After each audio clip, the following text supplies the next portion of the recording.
She's going to speak, and then we'll take some questions. She'll take questions, and I'll take questions from you as well.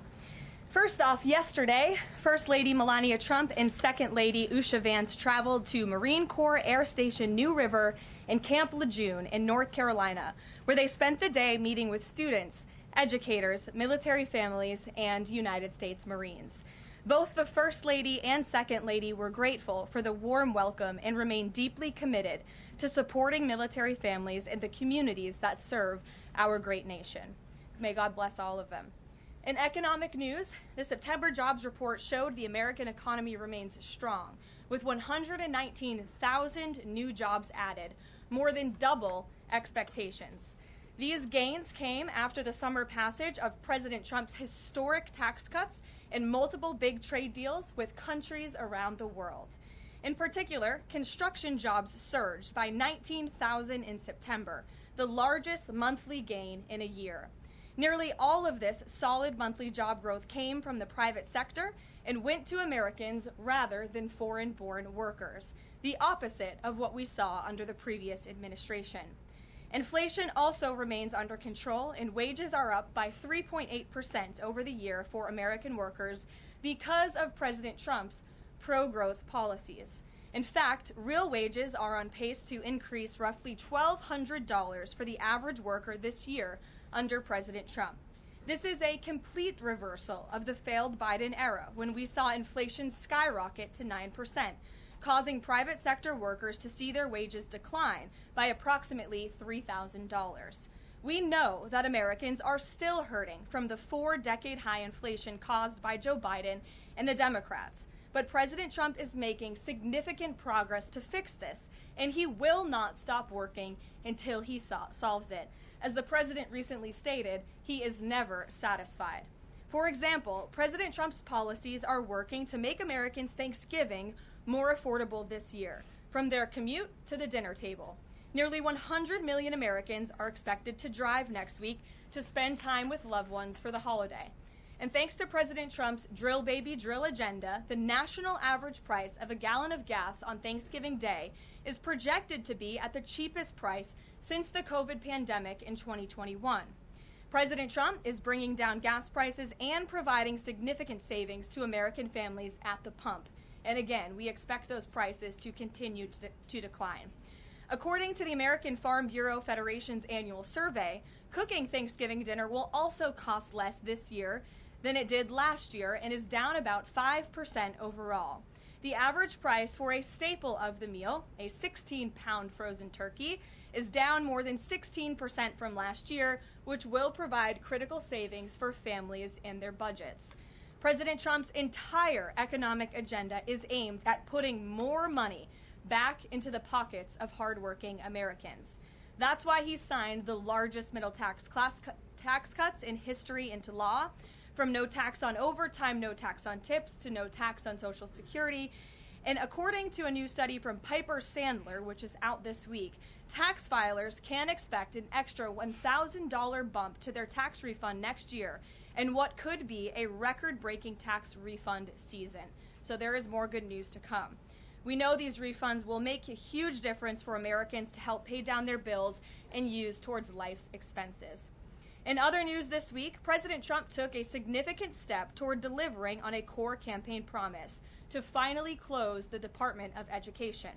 To shrink the bloated federal bureaucracy, the Department of Education just entered into new interagency agreements with 4 agencies: the Departments of Labor, Interior, Health and Human Services, and State.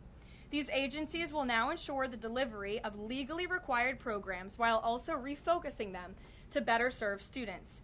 This common sense action brings the Trump administration much closer to finally returning education where it belongs, at the state and local level, not in Washington, D.C. The Democrats' reckless 43-day government shutdown did manage to do one valuable thing. It proved that America does not need a federal Department of Education. During the longest shutdown in history, the Department of Education furloughed 90% of its staff, and America's education system was not impacted whatsoever.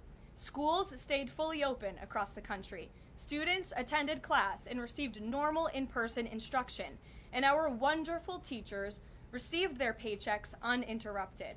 The Democrats' government shutdown made it painfully obvious that American families do not need the Department of Education.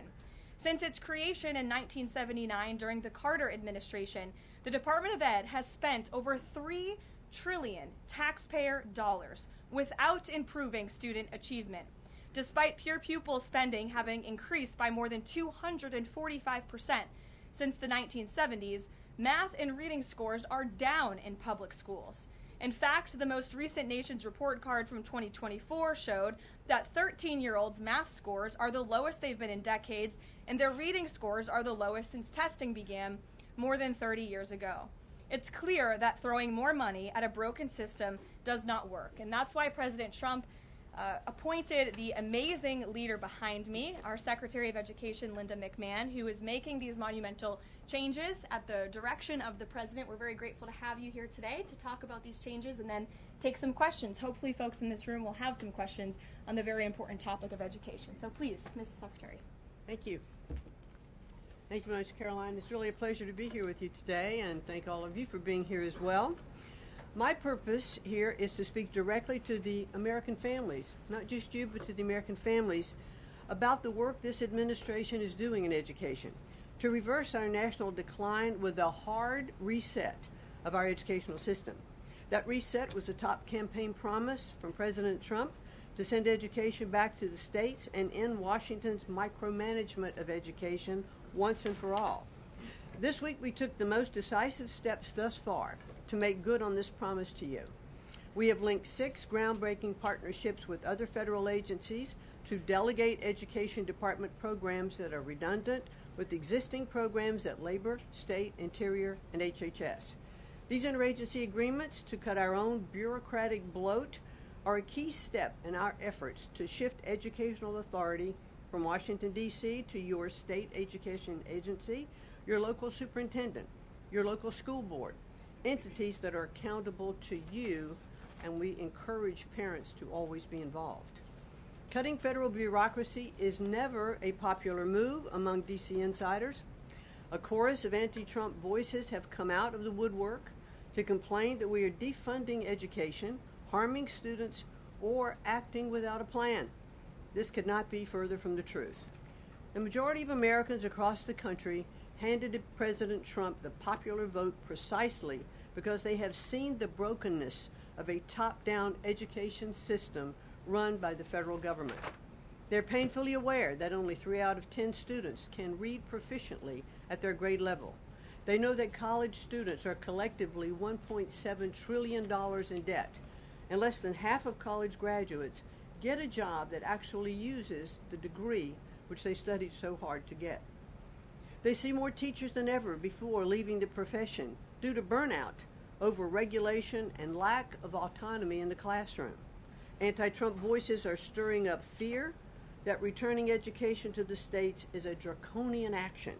When Americans hear that we are shutting down the department, but given no other details, 51% oppose it.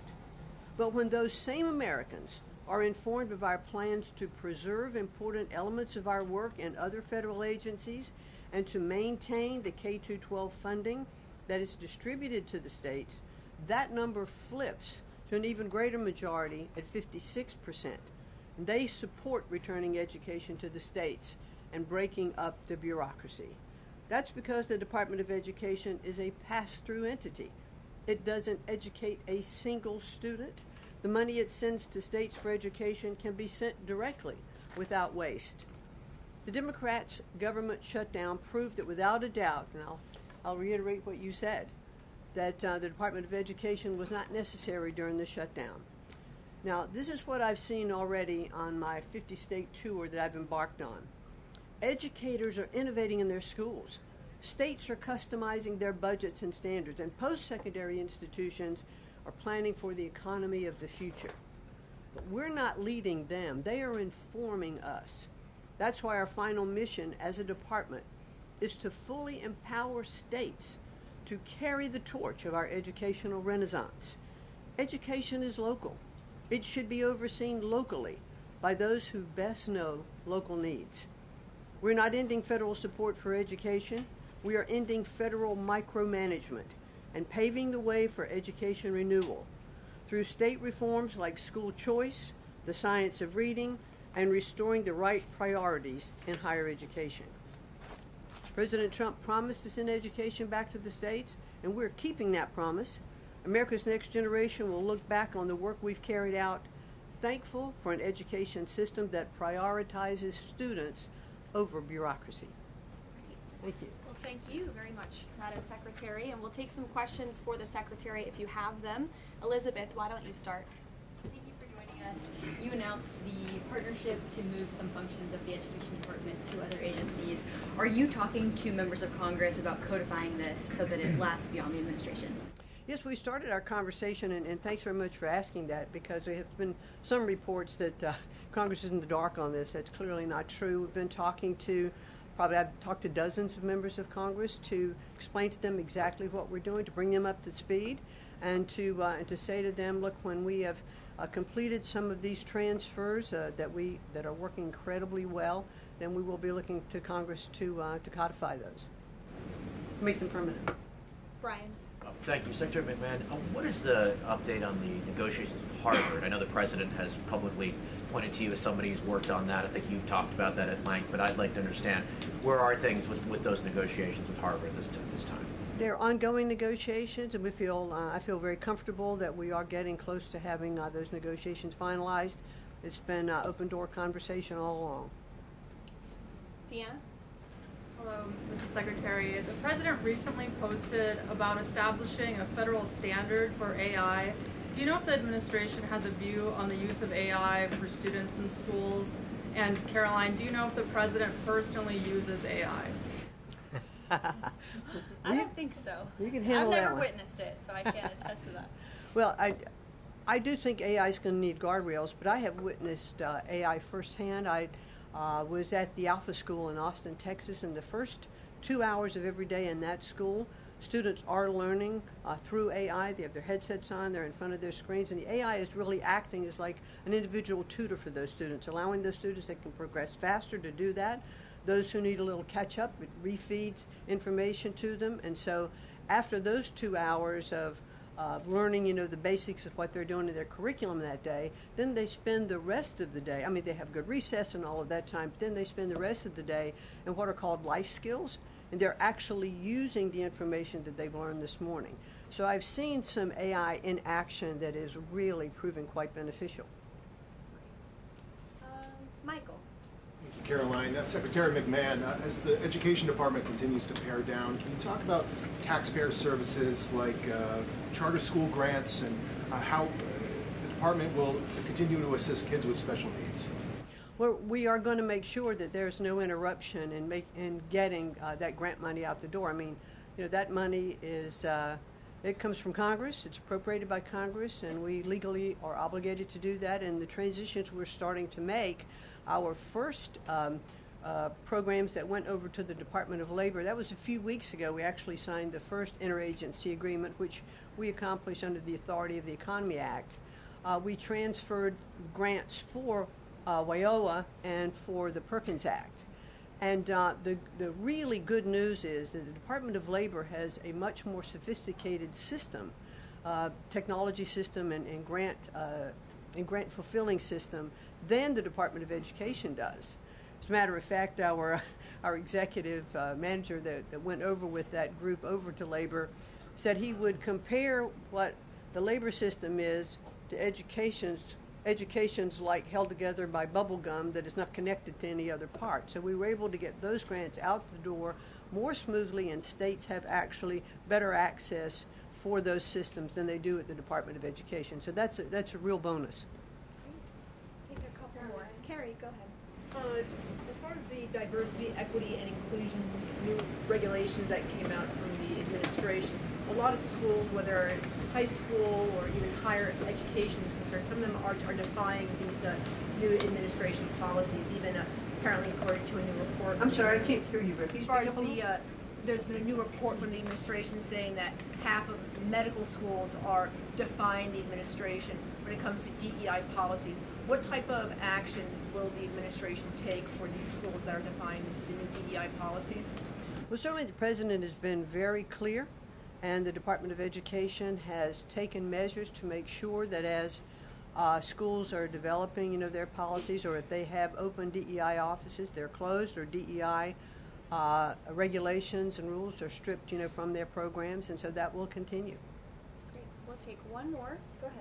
Thank you, Caroline. Secretary McMahon, my question is, since you said 3 out of 10 students are literate with regard to their reading capacity, would now the states help to improve those numbers since you have gone back to the states?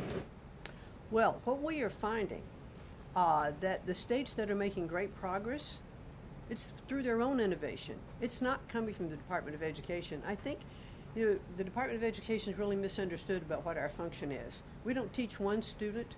We have nothing to do with the curriculum that are in any states. We are a pass-through pathway from money that's appropriated by Congress to get, to the states. But what we have seen in those states that have taken that initiative, and they are embracing the science of reading and returning that into their school programs. Louisiana has done it. Mississippi, they call it the Mississippi Miracle, because they were I think bottom or next to last in reading proficiency in Mississippi, and now they're middle of the pack, which has been a really big jump. Florida has, Iowa has, Tennessee. So, but these are innovations that are done at the state level. This is not anything we're dictating, and that's why I'm saying returning education to the states where they really are already leading in their education endeavors, and 90% of their budget they provide. The federal government only provides 8 to 10% of the budget for education, so let's make sure that grant money that's coming from the federal government is getting in their hands as efficiently as possible and getting to students. We don't want teachers having to spend their time and money in regulatory compliance. There was one superintendent chief who said to me that they had done some calculation in their state, and that for every dollar that went into the classroom in a grant, 47 cents was spent in regulatory compliance. So let's get the money into the hands of our students and our teachers. Let's raise the level of education. The other thing I'll do, and I'll quickly wrap up for you, is this 50-state tour that I have embarked on. We've done about 14 states. We've shut down a little bit during the shutdown. But what I am doing is visiting different kinds of schools, grammar schools, middle schools, high schools, micro schools, private schools, charter schools, the whole gambit. And in the end, my goal will be, as we step away and fully deliver education back to the states, is to provide them with a best practices toolkit of all of the things that I have seen around the country to say, hey, this is working. Check with these superintendents, check with these governors. And what I found a little bit is governors are a little competitive, so it's kind of nice to give some of these best practices out there. It'll work because it's already working. If we leave it with the people who are closest to the students, the president believes, as do I, the best education is that's closest to the child, and parents' involvement is critical to the success. Awesome. Thank you so Thank much. you, Linda. It's a Thank you pleasure. so much. Thank I you. appreciate your comment All right. today. Thanks for your great work. Whoop. And Thank she's you all very much. a busy lady, so we'll let her Come get on. back to work. All right. Thank you again. Well, let's get to it. You guys were so calm with her. I wish you were that calm with me. We'll kick off with our new media seat, as always. Javier, why don't you start us off, and then we'll get to the rest of the room. Go ahead.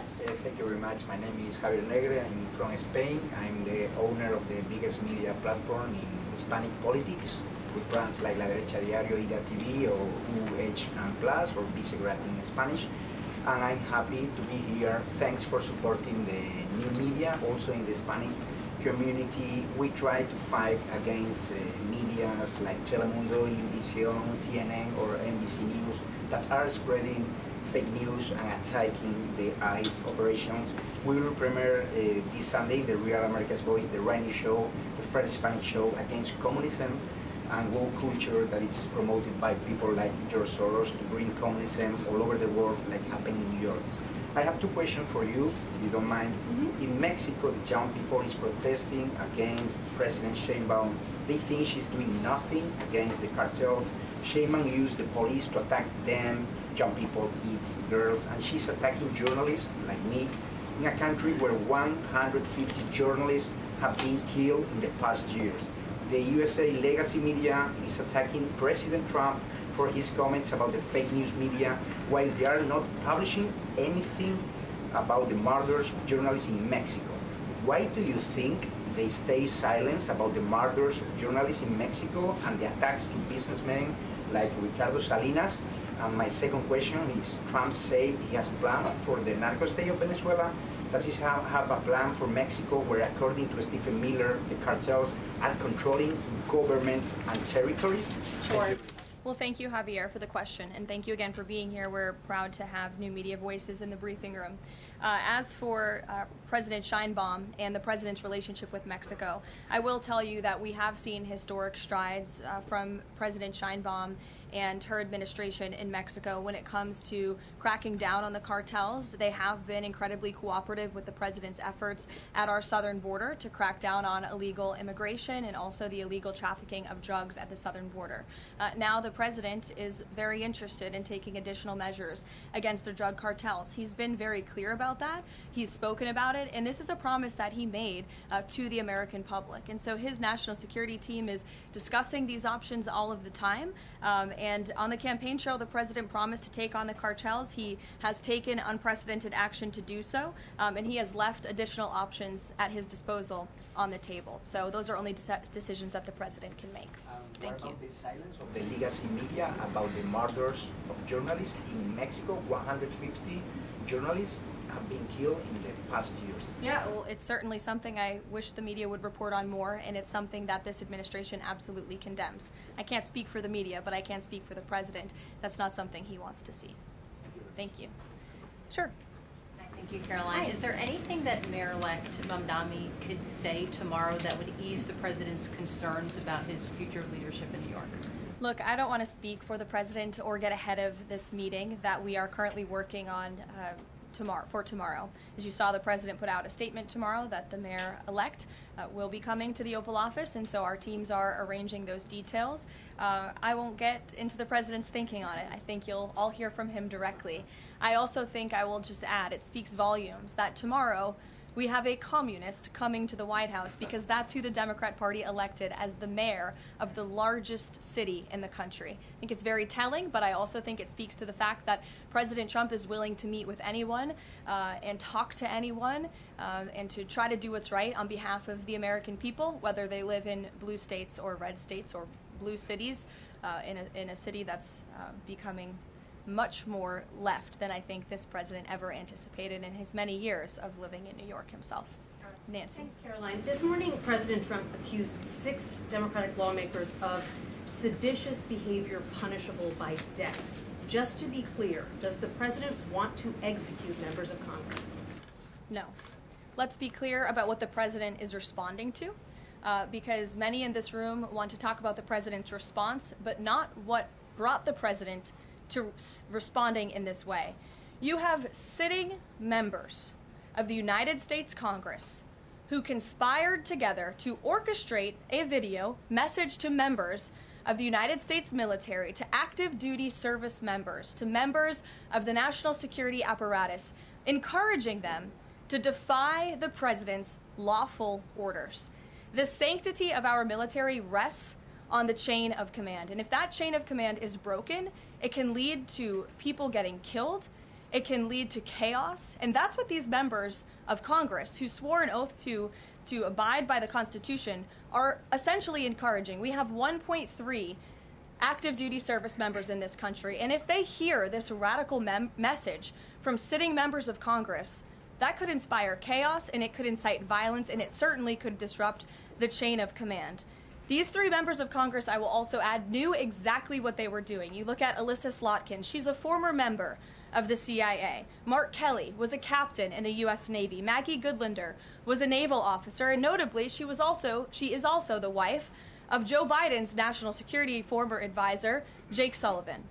And so these members knew what they were doing. They were leading into their credentials as former members of our military, as veterans, as former members of the national security apparatus to signal to people serving under this commander-in-chief, Donald Trump, that you can defy him and you can betray your oath of office. That is a very, very dangerous message, and it perhaps is punishable by law. I'm not a lawyer. I'll leave that to the Department of Justice and the Department of War to decide. But the president has Chris, frequently, but Caroline, can I just follow up? The president and the vice president, for that matter, have accused the other side of encouraging political violence. Isn't that exactly what the president is doing when he says that members of Congress should be killed? Why aren't you talking about what these members of Congress are doing to encourage and incite violence? They are literally saying to 1.3 million active duty service members not to defy the chain of command, not to follow lawful orders. Actually, every single you can refuse an illegal order, which but is they're suggesting, Nancy,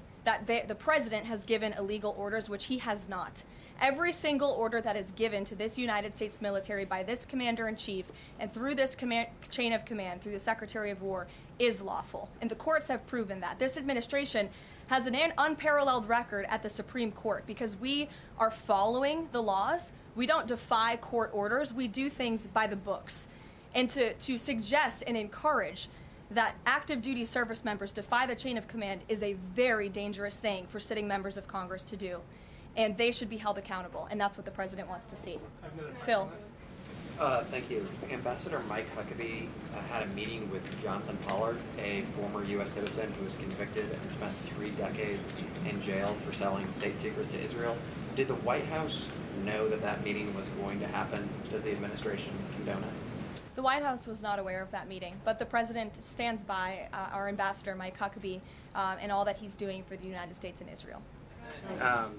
You said that the president was going to do what was right for U.S. citizens, regardless of whether they lived in blue or red states. I'm curious if there's any chance in tomorrow's meeting with Mayor-elect Mamdani that he will be able to convince the president to abandon that promise to cut off federal funding to New York City. Look, Phil, we'll see how the meeting goes tomorrow, and I'll let the president speak for himself. Natalie.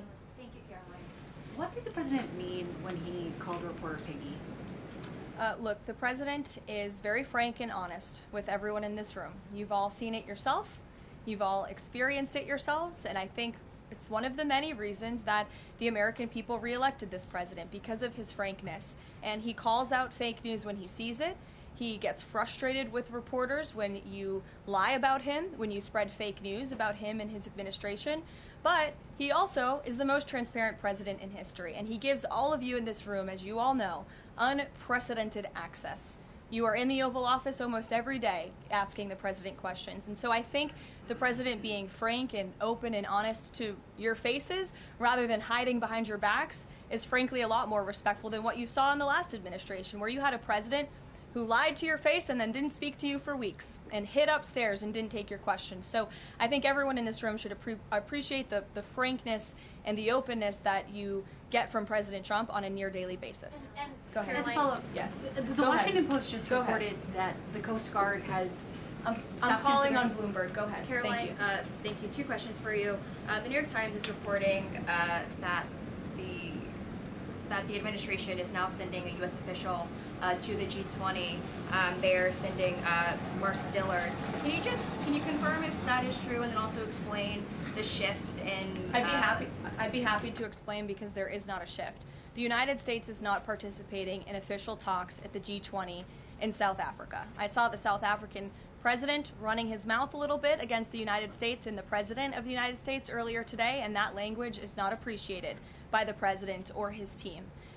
The ambassador or the representative of the embassy in South Africa is simply there to recognize that the United States will be the host of the G20. They are receiving that send-off at the end of the event. They are not there to participate in official talks, despite what the South African president is falsely claiming. On Ukraine, there have been reports that President Zelensky said, he's looking to look at the plan, that there's been reports about the Trump administration proposing a plan.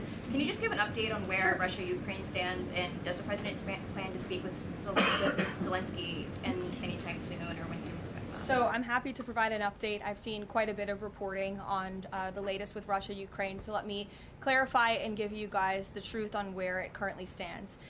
President Trump has made it very clear since day one, and even on the campaign trail, that he wants to see this war come to an end. He has grown increasingly frustrated with both sides of this war, Russia and Ukraine alike, for their refusal to commit to a peace agreement. But nevertheless, the president and his national security team are steadfast in seeing this war come to an end, to end the killing and deliver on the president's promise. Special Envoy Witkoff, Marco Rubio, have been working on a plan quietly for about the last month. They've been engaging with both sides, Russia and Ukraine, equally to understand what these countries would commit to in order to see a lasting and durable peace. That's how you get to a peace negotiation, right? That's how it worked with Israel, with respect to Israel and Gaza and all of the Arab countries in the Middle East. That's how we accomplished that historic agreement, which the UN, by the way, voted to commit to and accept this week, which was a huge monumental moment. So they have been engaged with both sides, and these talks are continuing. As always, I'm not going to litigate the details of this plan as it's ongoing and it's in flux, but the president supports this plan. It's a good plan for both Russia and Ukraine, and we believe that it should be acceptable to both sides, and we're working very hard to get it done. And I'll also add, I know Secretary Driscoll did meet with President Zelensky today. We spoke with him. He was very optimistic following that meeting, and so again, we are having good conversations with both sides with respect to ending this war. Sure, go ahead. Ukraine. You said this is a good plan. So according to our sources, this proposal demands major concessions from Ukraine and doesn't demand much from Russia. So was Russia involved in drafting Your this? understanding is wrong. Have you read the full plan? You haven't. Sources says. Yes. So if you can give details, maybe. You've read reporting from one side of the war, and so I want you to understand that the administration has talked equally with both sides. You have seen President Trump engage directly with both President Putin and President Zelensky. Likewise, his national security team has as well. In fact, Special Envoy Witkoff and Secretary Rubio met with some of the Ukrainians just in the past week to discuss this very plan. And so just like you saw with respect to Israel and Gaza, we are hearing out both sides of this war to understand what can you commit to end the war. And that's ultimately how we are going to get to an agreeable solution. That's what the president has directed of his team. I know there's a lot of criticism out there and a lot of doubters, but I would just remind you of the historic success that this president and his team accomplished in the Middle East. We believe that is possible with Russia and Ukraine, and we're hoping and working very hard to achieve that. Stephen. Could you provide a little more context on what to expect tomorrow with the Mamdani meeting? Will it be in the Oval Office, or is it going to be open at least partially to the press? I don't have any more details to read out for you on the meeting quite yet, Stephen. I know it's of great interest to you and the New York Post, but we'll keep, maybe if it opens, we can commit to letting you in. Sure, go ahead. Thank you, Caroline. It came up yesterday during a confirmation hearing for the president's pick to lead the CFTC that the CFTC currently has 0 Democrat commissioners, whereas usually it's had 2 or more. Does the president plan to appoint Democrats to financial regulators like the CFTC and SEC, or does the president feel that there shouldn't be Democrat leadership at those agencies, consistent with the administration's move earlier this year to remove Democrats from the FTC and other agencies? I'm going to be completely honest. I haven't spoken to the president about the CFTC in quite some time, but I'm happy to check in with our presidential personnel office and see if there's any updates that we can provide you there. Sure. Thank you, Caroline. Last week on Fox News, President Trump said that we've had a lot of problems with the French. How would you describe the current relationship between France and the U.S.? Look, the relationship remains very strong. President Trump speaks quite frequently with Emmanuel Macron. I think they have a good working relationship. But the president is not shy to point out when he has disagreements with world leaders as well. And he's done that with respect to Mr. Macron as well. Deanna, go ahead. Caroline, there are reports that Qatar is acting as a mediator in the Ukraine peace process. Can you confirm that, and why did the president choose that country?